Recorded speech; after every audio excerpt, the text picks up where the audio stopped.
Hello guys. आज हम biology expert doctor रियाज sir के साथ बैठे हुए हैं।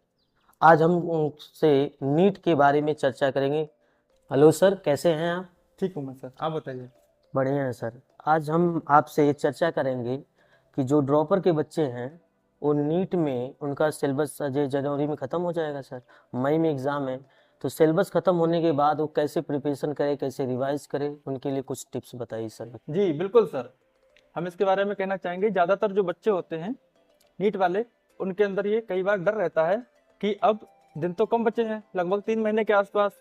अब होता क्या है, बच्चे डर जाते हैं कि लगभग 33 चैप्टर बायोलॉजी में है और 25 से 30 केमिस्ट्री और फिजिक्स में भी लगभग इतना ही होते हैं। ऑलमोस्ट 85 टू 90 चैप्टर्स हो जाते हैं और दिन बचे हैं कम। तो बच्चे ये सोचते हैं कि अगर हम ये आइडिया उसका एवरेज भी निकालें तो रहता है लगभग एक चैप्टर के लिए एक दिन। अब इतने में तो पॉसिबल है नहीं सर। तो इसके लिए सबसे बेस्ट चीज है, आप रिवीजन करिए बार बार। और वो रिवीजन कैसे करना है, ज्यादातर बच्चे सर गलती क्या करते हैं, एक ही चैप्टर के 200 क्वेश्चन लेके बैठ जाते हैं, जबकि सर ऐसा नहीं करना चाहिए। मैं अपने बच्चों से कहना चाहूंगा कि अगर उनको 100 क्वेश्चन सॉल्व करने हैं एक दिन के अंदर, तो वो क्या कर सकते हैं कि 10-10 चैप्टर, 10 चैप्टर्स के 10-10 क्वेश्चंस करें। इससे होगा क्या कि 10 चैप्टर्स के कंसेप्ट उनके ब्रेन के अंदर घूम जाएंगे ऑलमोस्ट। ठीक है ना सर। बढ़िया सर। लेकिन होता क्या है इसके अंदर कि अगर बच्चा एक ही चैप्टर के 100 क्वेश्चन करने बैठ गया तो इतना तो टाइम ही नहीं है।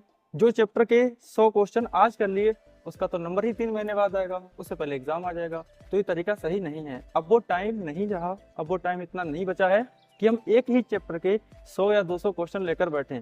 तो हमें 100 या 200 क्वेश्चन एक दिन में करने हैं, तो वो मल्टीपल चैप्टर्स के करें, मिक्स क्वेश्चन के करें।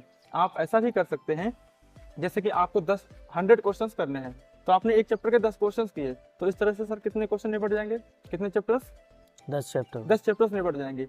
फिर आप 10 दिन के अंदर फिर से इसको रिवाइज करेंगे। तो इस बार अगली बार से क्वेश्चन नंबर 11 से 20 तक आप स्टार्ट कर सकते हैं, क्वेश्चन नंबर 11 से 20, अगली बार फिर 21 से 30। इस तरह से जो सारे के सारे चैप्टर्स हैं वो फ्रिक्वेंटली आपके रिवीजन में आ जाएंगे।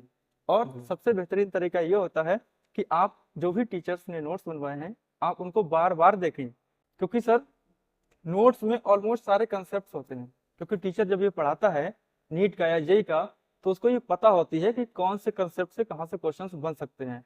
अब बच्चे क्या है, कई सारे काबिलियत दिखाते हैं, मैं थोड़ा सा यहाँ से पढ़ लूँ, थोड़ा सा वहां से पढ़ लूँ, ऐसा नहीं करना होता है। इस टाइम पर हमें पढ़ना होता है कंसाइज, कम चीज को ज्यादा बार। मैं हमेशा अपने बच्चों को बोलता हूँ कि सिलेक्शन ग्रंथ पढ़ने से नहीं होता है, सिलेक्शन होता है सर कम चीज को ज्यादा बार पढ़ने से। बस यही गलती हो जाती है सर। अच्छा सर, बहुत अच्छा सर, आपने बताया, बच्चों के लिए टिप्स दिया। उसमें से एक चीज़ें अच्छी लगी हमें भी, जो हम आपको भी बता दें।